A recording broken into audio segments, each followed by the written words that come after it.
Before we actually start talking about what is a service mesh, why would you need one, do you need one, we're going to take a little bit of a step back and talk about microservices. So why are companies moving to microservices? What are some best practices around that? How can you create new applications? How can you extend your existing applications? And then, what is a service mesh and why would I need one and what are some alternatives? We'll get a bit into the landscape, the current service mesh landscape, and then we'll summarize and talk about a few next steps. So the reason service mesh came to be is because of some of the challenges that companies see when they start moving from monolith to microservices, especially as they get more complex and more distributed. So if we look at microservices, as again, typically we're moving from a monolith, the large monolith to the discrete microservices. We tend to now have these lightweight processes that we're communicating typically over APIs. These days, mostly they're RESTful and JSON. And we start moving to a much more ephemeral infrastructure, cloud, containers, virtual machines, that sort of thing. And so instead of having this very fixed, or typically very fixed and static infrastructure, we're now actually starting to implement the concepts around infrastructure to code.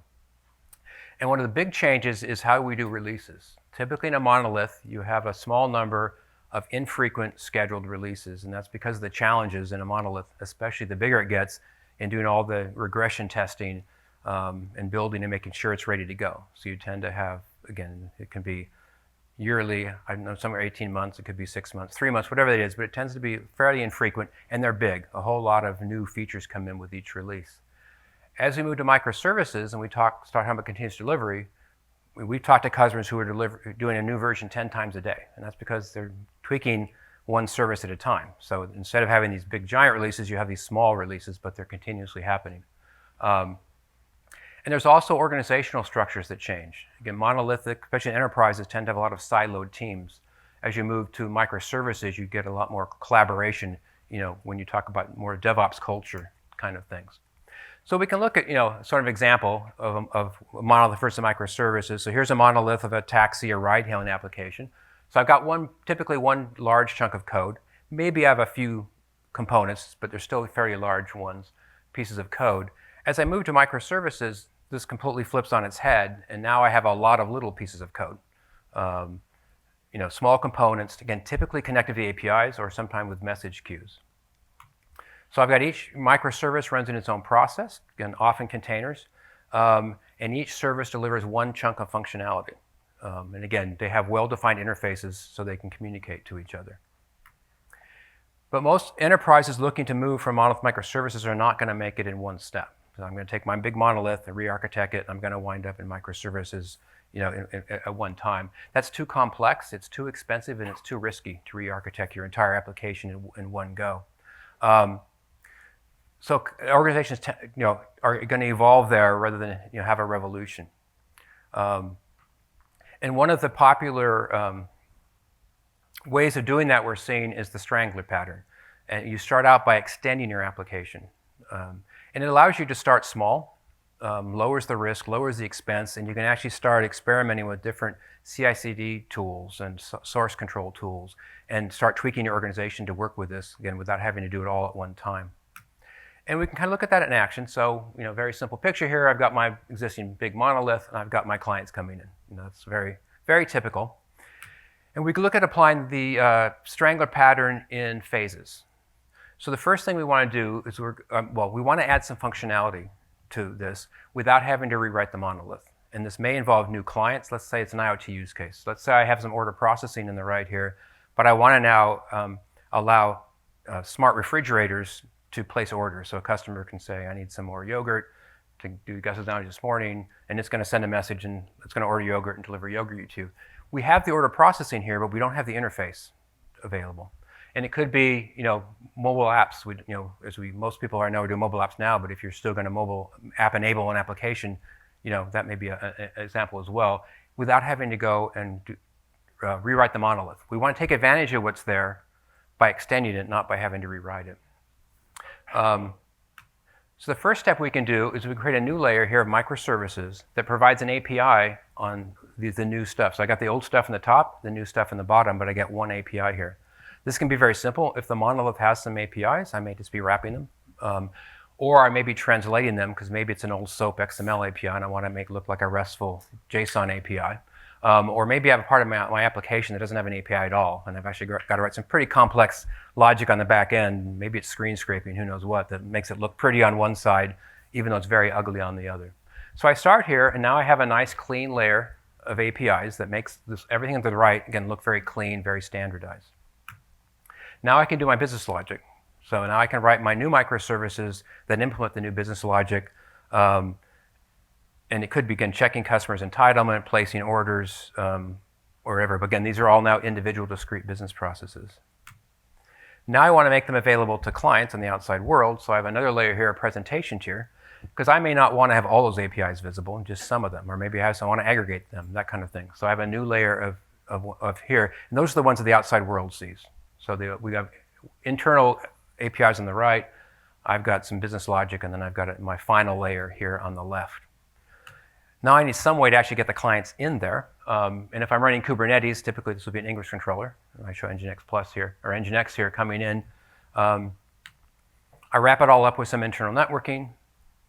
I now have a successful Strangler hybrid implementation where I've got my monolith, I've got my new services, and to the outside world, it all looks like it's microservices. Now, to really implement the Strangler portion, it's a rather ominous name, means eventually I'm going to start taking in some of those services out of my monolith and slowly factoring them out. And eventually, the concept here is I'm going to strangle it till it doesn't exist. I may never get there. I may do this and say, I'm good. We're going to leave the monolith and we don't want to touch it. It's up to you, or we're going to pull some out. Completely flexible. But this method of going here leaves it kind of clean on this end, and then on the right, you can start decomposing, and you just need that first layer there to know about it. The rest of the side isn't even aware of it. So where does service mesh come in? And again, back to my initial question, if you're asking, do I need one? Do I need one right now? If we talk about and go back a bit to what we showed a slide a few minutes ago about all these wonderful things we get with going from our monolith to our discrete microservices, lightweight APIs, very flexible deployment, the infrastructure with my containers, my infrastructure as code. I've got my great continuous delivery, I've got my DevOps culture, all wonderful things. But we didn't talk about the challenges. It's not a free lunch issue here, and it's not a monolith bad, microservice is good. I get a lot of benefit, but I'm going to face a lot of challenges. If you think about, again, the monolith, for all its downside, it's very predictable. It tends to be stable. When a service wants to make a service call in a monolith, it's a very predictable, reliable function call. You don't think about it. It just happens, and it works great. Suddenly, those are now our API calls. They're going over a network. It's inherently slower and inherently less reliable. Think about debugging. In my monolith, I throw my debugger on it. We've been using debuggers for decades now, and I walk through my code. How do you do that when I've now got services distributed out, and I've got A calls B, calls C, calls D? Suddenly, that's not nearly as easy to do. Profiling. I want to go through my code and profile it. Again, I can't just profile the monolith. I've now got all these different things, potentially written in different languages, different frameworks. That's a big challenge. Again, I talked about there's a great advantage in moving from the big bang releases. I can now bring new features to market really quick now, as quick as my developers can do it. But that meant I did have a stable, scheduled release. Now I'm releasing all the time in production. So that's a challenge. So what you're done here, you got a lot of benefit, but now a lot more can go wrong. And when it does go wrong, it can be a lot harder to find out what the problem is. And that's a challenge as you move to more and more complex microservices. So many users today who are saying, I'm going to go to Kubernetes, we hear people saying, I need a service mesh. They've heard all the hype. But that's a misconception. For most people, they don't need a service mesh. If you think about your initial applications that are fairly simple, or more simple, your first wave, and even your second wave, you'll often find they're actually fine with the tools, and we're going to talk about native in Kubernetes and a few things you can add to that. So for most people, they're not actually ready for a service mesh to go there yet. So we'll talk about that.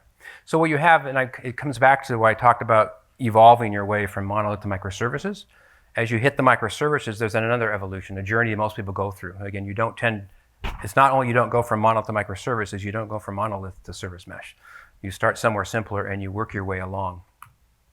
And if we look at our step one in this journey, Again, more simple applications. They're understood, and they're not being changed all the time in production.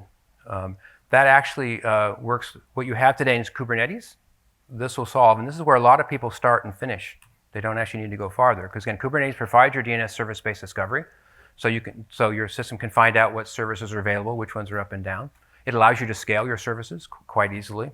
It has kubeproxy for doing service-to-service or east-west load balancing. It provides health checks, access control, and that kind of stuff. Now, the one area you do have to add to that is an Ingress controller. So Kubernetes doesn't provide the external connectivity. Natively, you provide an Ingress controller, which is something we'll talk a little more on the next slide, but it allows you to take an external load balancer like NGINX. F5 has one. There's lots of them out there.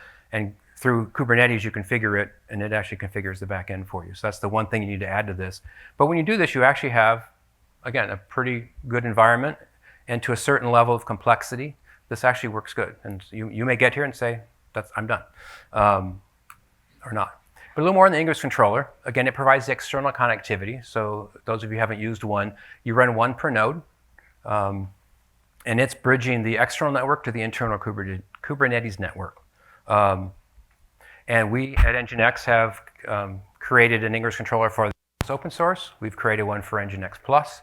And there's many others. There's a community one out there. I said F5 has one. So just about every load balancer out there, there's an Ingress controller that allows you to, within the Kubernetes workflows, you configure the load balancer. And you don't talk to the load balancer directly. You talk to Kubernetes, and Kubernetes talks to the load balancer. And through something called an Ingress Resource. So this is an example of configuring an Ingress controller with a resource. You send this to the API. And it can do things like your layer 7 routing, TSL termination, and so forth.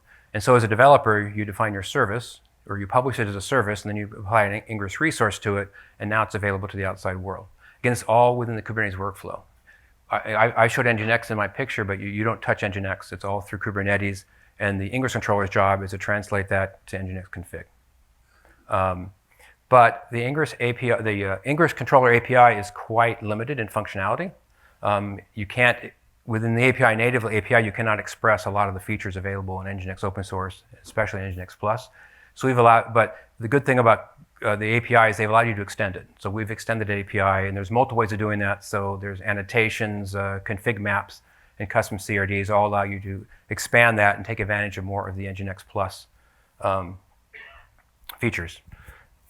And I should, at some point, if you're interested in that, of course, there's a Ingress controller presentation that'll talk a lot more about what we have today and what's coming in the roadmap there. So, as I said, a lot of customers may get to that point, or companies, and say, I'm good. But they may start to evolve as they keep going. Their applications become more complex, they're more distributed, and they start looking for some features beyond what they get in Kubernetes natively. Those typically are around security, things like metrics, tracing, and that kind of stuff, or more sophisticated proxy capabilities. So what they tend to do is start adding different tools. Again, you got MTLS available. You can throw in tools like Prometheus for metrics, Open Tracing for tracing, and more advanced proxies. We'll talk about NGINX here. And then as you're starting to take the sort of native Kubernetes, and now you're starting to add other components to it to build out a more sophisticated environment. And a good chunk of the majority of Kubernetes implementations you look at today are going to be either the previous one or this too. That's where most people are today. And you wind up with something like this. So I've got my Ingress controller as I had before. I've added actually NGINX in the middle there because kubeproxy is pretty basic, and I needed some more advanced routing and traffic flow, that sort of thing in there. And for some applications, I've actually put an NGINX in the container itself or as a sidecar proxy to get more advanced capabilities. I've installed Prometheus in the proxies. So I've got my metrics. I've installed the tracers from the Open Tracing project so I can plug into Zipkin, Jaeger, Datadog, that sort of thing. So again, this is where, again, now, so you went from that first one, you came here, and now you may stop again and say, okay, I'm good, and that's all I need to do. But again, as you continue on your journey and your applications keep getting bigger and bigger and more complex, you may find that that's getting pretty expensive and difficult to manage all yourself. Because you can think about having 20, hundreds of services or applications, 5 to 10 different frameworks, 5 to 10 languages, and suddenly yourself, think of this as really kind of a DIY service mesh, yourself making a nice consistent interface and consistent, inputs for the config, getting my data back becomes quite a challenge. And that's where, when you get to that kind of scale, then you may be saying, I need an industrialized solution that I don't want to build it myself anymore. And now we're talking service mesh. So what I would like to find at my service mesh, I'd like to find a framework or a platform that has all the stuff we talked about. So we've got our mutual TLS, and we've got our layer 7 routing, we've got our metrics, we've got our mutual TLS, we've got our tracing, rate limiting, that kind of stuff. And ideally, it's in a transparent fashion, so I can take this and just overlay it in my application without having to change all my processes and tooling and application and get all that. So that's what I would like to do with the service mesh. And it's an emerging approach, and there's many different, or a few different ways people can implement it. But the most common way right now is the sidecar proxy model. So for every container, assuming we're in container 1, I have a proxy tightly coupled. It could be, like with NGINX is so small, you could actually install it in the container, but more typically it's done as a sidecar proxy. So in the Kubernetes world, think of a pod where I've got my application container and I've got a proxy container like NGINX, Envoy, Linkerd. There's various lightweight proxies out there that are tightly coupled with it. So all of the traffic that goes in and out of that container goes through the proxy. So for the containers, the networking becomes it's all local. I make a local call to my proxy, and it doesn't know anything about the outside world. So all the TLS, the tracing we talked about, if I do the metrics, that's all part of the proxy. So again, we divorce that from the application. So far, this actually isn't any different really than I've been talking about. So you might look at that and say, what's the big deal about service mesh? It's if I think about that, and now again, think of thousands of these containers, how do I configure all those containers? How do I set my policies? How does config get created? How does config get pushed to the proxies? And how do the proxies change as I scale up and down? That's the challenge, and that's what service meshes are doing, is bringing a control plane to this. Because we have the data plane components. Again, we had it as our second part of the journey. So what the service mesh here is bringing that control plane, and that's the challenge, is having a control plane where I can have my developers, my operations people, have a simple way to kind of define the topology, define my policies and so forth, and then have the config automatically pushed out to all these sidecar proxies. And again, and have them adapt as things scale up and down, new services come online, services go away, that kind of thing. And that's the challenge. And it's the immaturity of those control planes, because they're so early, that is why people are having a challenge getting service mesh into production today. Again, service meshes are very new today, and it's widely accepted by most people that they're not ready for production in most cases. And this is certainly what we're hearing, talking to lots of customers. I talked to just a couple last week, and it's definitely the feeling out there, they're not ready yet. For most people. Again, doesn't mean it's impossible, but it isn't something that most people are ready to do. We're seeing a lot of service meshes out there. Obviously, Istio is getting, I said, the most hype, but there's other ones out there from different vendors. And we're seeing a lot of new ones come out. It seems like every month or so, maybe even less than that, somebody else announces a service mesh, either their own service mesh or something around Istio. But it's changing a lot, and each one of them is changing themselves. So you can look at Istio, for example, and see that they did something this way, and the next month they decided that wasn't the right way, and they're going to change it to that. So a lot of change in that, and it adds a lot of complexity. So right now, going to a service mesh is not making your life more simple. It's actually adding a lot of complexity. So there's a high cost there. There's a high cost in expertise and resources. So for most people, the ROI isn't there yet to make it worth taking that expense. They actually don't need what a service mesh has as much, because they can actually get it in one of the other maturity models I talked about. So if you take nothing else away from this session, the biggest point would be a service mesh is not required for microservices. So if you want to go down the microservices path, you do not have to wait for service mesh to mature. Continue down that path, get started and get going, and you can eventually move to a service mesh when you're ready. So it's, again, really finding a balance. If we look at, this is sort of an idea of the cost of a service mesh. You need a very complex application. Again, things like Istio came out of Google Scale. So if you're not Google Scale, there's a good chance that you're not there yet. You're somewhere lower down this path, and so it's really not worth your while to go there yet, unless you're up and to the right. Now again, this is going to get better. More service meshes come out, they improve, that line comes down, and then the entry point becomes lower, and the cost won't be as high. And that's definitely going to happen. can't predict exactly when, but that's the idea, that tipping point will come down. So I'd say today most organizations are not ready for service mesh. They don't have the infrastructure, they don't have the expertise to go there.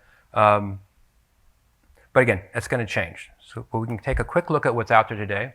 So we have some of the pure play service meshes. Again, Istio is getting the most hype, but you have other ones, for example, HashiCorp's Console, Connect, Linkerd. The cloud offerings, certainly Google and Amazon have them. They're kind of in the early days of production readiness. And if you go with the cloud one, you're likely to get a lot of lock-in there, which is fairly typical on that. And I talked earlier about one of the goals of a service mesh is to be transparent. I shouldn't have to do a lot of changes to do that. They're not there yet. That's something that is still being worked on. So today, you typically have to tailor your CI/CD deployment and operations processes for each specific service mesh, which means you need a lot of expertise in those areas to get that done. Another thing we're seeing is the concept of a meta mesh. So a mesh to manage meshes. This is really a sign of the immaturity of the market when you start getting to a manager's concept that there's too many things out there. So I would say this is not necessarily a good thing in that sense, but more of a symptom of the fact that it's a very emerging market. As I said, service meshes come with a lot of cost and a lot of risk because they add a lot of complexity. And you can think of an analogy of a Formula One race car. To get a Formula race car on the grid in a race requires a large and very expert team, and it's very, very expensive. And obviously it's very dangerous for the drivers who go there. And you can kind of look at the service mesh market the same way. Right now, it takes a tremendous amount of expertise. But as time goes by, we're going to see commercial companies like F5 with Aspen Mesh, which I will mention in a minute, to help make that easier for you. So kind of help provide that pit crew. And you can look at actually Ferrari, if there's any Ferrari owners, I'm not one. You can actually go to a track and you can pay Ferrari to be your pit crew at the track. So that's kind of what some of these commercial, if you can look at the commercial service mesh offerings can do. And I assume you've all seen out the hype cycle diagram, and I think it's actually quite a useful thing to look at tech, and you can look at it in a service mesh context. The trigger point's actually pretty easy. That's the complexity of doing microservices at large scale. That's why the service meshes started. And then as they started to come out, things like Istio and Linkerd, we got to the peak of inflated expectations where people started thinking, oh, it's solved, let's do it. They started rolling out and found out, it's really hard and expensive and it's still immature.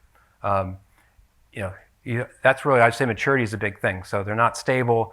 They don't have consistency of features or stability of features, and missing a lot of enterprise readiness features. And that caused us down in the trough of disillusionment when people find out it's not so easy. And now we're going up their side. As again, these existing services get refined, new services come out and get better. We'll crawl up that one. And that's really where the hard work is. Get the new stuff out, you get a lot of buzz, and then people find out it's actually hard, and then we'll make it easier. So that's where we're at today. So in summary, again, I'll come back. There's a tipping point. When the question is, do I need a service mesh?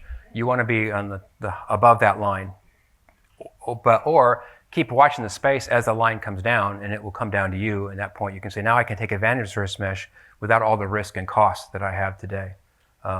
Again, they will become easier to use. The cost will come down. The tipping point will come down.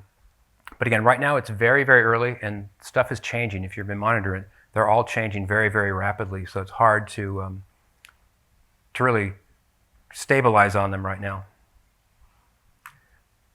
So recommendations, if you're very, very early on, again, I wouldn't invest a tremendous amount in investigating service meshes. Keep your eye on it, watch out there and see kind of when you might fit in there.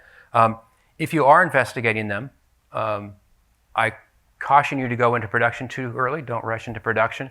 I also caution you about committing yet to one technology. I think it's best to kind of wait, things kind of sort out, decide what is the best technology for you.